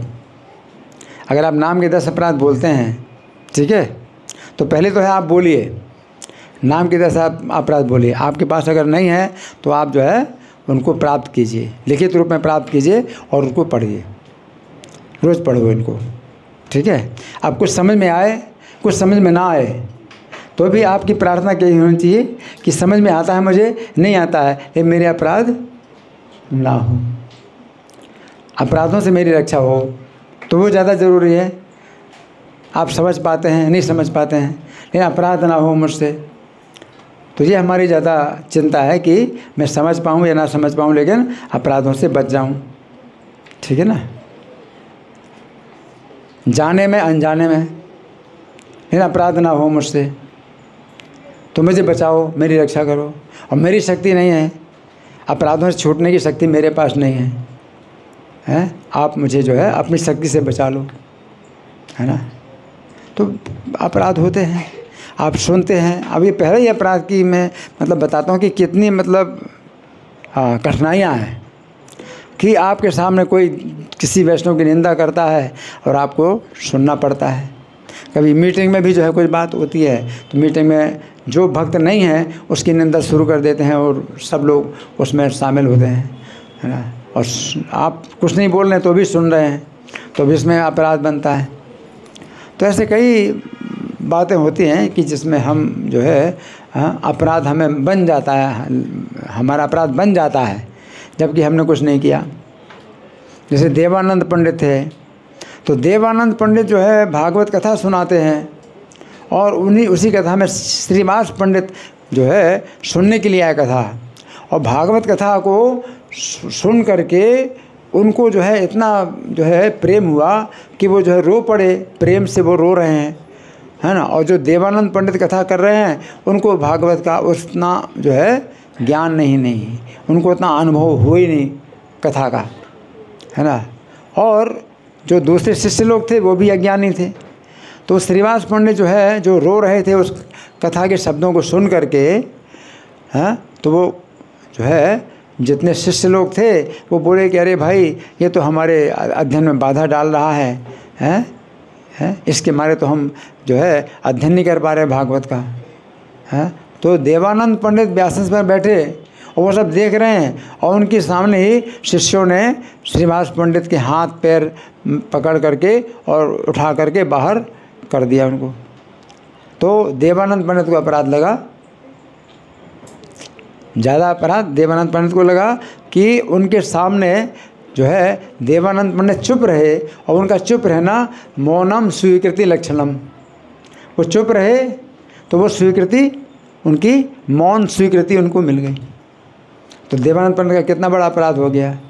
एक वैष्णव श्रीवास पंडित, इतने महान वैष्णव, चैतन्य महाप्रभु कहते हैं इतने महान वैष्णव की गंगा देवी भी इच्छा करते हैं कि श्रीवास पंडित गंगा जी में स्नान करें तो पवित्र हो जाएंगी। गंगा जी पवित्र होना चाहती हैं श्रीवास पंडित का दर्शन करके और स्पर्श करके, इतने महान भक्त हैं। और देवानंद पंडित का अपराध कैसे बन गया, केवल क्या है, गुरु के आसन पर बैठे हुए हैं, गुरु के आसन पर बैठे हुए हैं और वो जो है उनके सामने जो है श्रीवास पंडित को उठा करके बाहर डाल दिया, घर से बाहर डाल दिया। क्यों? क्योंकि वे कथा के जो है शब्दों में इतनी गहराई से जो है समझे उस कथा को कि वो जो रो रहे हैं तो उनका इतना सम्मान होना चाहिए, कितना सम्मान होना चाहिए उनका, जबकि उनका जो है कोई सम्मान नहीं हुआ। मूर्खों के बीच में जो है वो जो है उनकी कोई शोभा नहीं हुई, उन्होंने उठा करके बाहर डाल दिया, है। तो इस तरह की कितनी मतलब ऐसी बातें होती हैं कि हमें जो है दोष लग जाता है। वैष्णव के समाज में रहते हैं तो हमें दोष लग जाता है ना। तो वो चीज़ जो है मतलब क्या है कि कई बार जो है ऐसी मजबूरी होती है, ऐसे बंधन होते हैं कि हम छूट नहीं सकते, अपराध से हम छूट नहीं पाते। हम नाम प्रभु से प्रार्थना करें तो ये जो है हमारे लिए विशेष रूप से प्रार्थना की बात होती है कि हम प्रार्थना करें, ठीक है ना जी। हो गया समय, धन्यवाद। श्री ग्रंथराज श्रीमद् भगवद गीता की जय, श्रील प्रभुपाद की जय। हरे कृष्णा।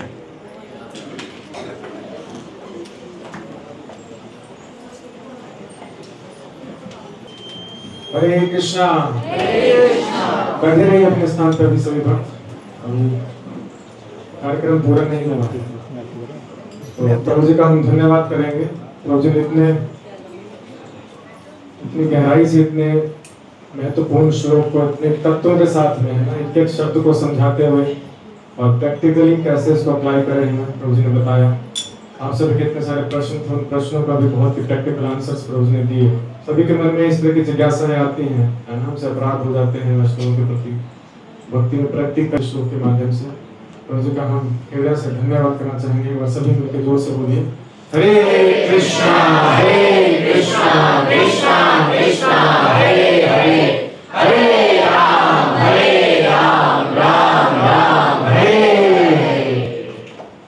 आप हो सकता सभी भक्त नहीं जानते होंगे प्रभु जी के बारे में एक बड़ी विशेषता है, सभी को मालूम है। पिछले लगभग 45 सालों से हम सभी सुनते थे, जब भी प्रभु जी का नाम आता था तो ये बात जरूर आती थी कि श्री राधा पातशाही जी की मंगल आरती प्रभु जी ने कभी मिस नहीं करी। प्रभु जी आए थे तो उन्होंने बताया कि कोविड के बाद से स्वास्थ्य कारणों के कारण थोड़ा सा परिवर्तन किया। तो प्रभु जी कहने कि जहाँ भी मैं ट्रैवल करता हूँ तो वहाँ पे मैं मंगल आरती करता हूँ। इसके बाद लेकिन उससे पहले तक लगातार 365 दिन 40-42 साल एक दिन ऐसा नहीं हुआ जिस दिन प्रभु जी श्री राधा पातशाही जी की सेवा में मंगल आरती में उपस्थित ना रहे। ऐसे भक्तों के मकसद होते हैं तो सीधे हमारे हृदय को पवित्र करने का उसमें पोटेंसी होती है। यही कारण है प्रभु जी जब आंसर दे रहे थे तो सीधे सबको लग रहा था ना कि आंसर हमारे लिए है। तो प्रभु जी का हृदय से धन्यवाद और एक बार फिर से प्रार्थना कि जब भी समय हो आपके बिजी शेड्यूल में प्लीज़ हमको ऐसे ही अपने प्रेजेंस से कृतार्थ करें।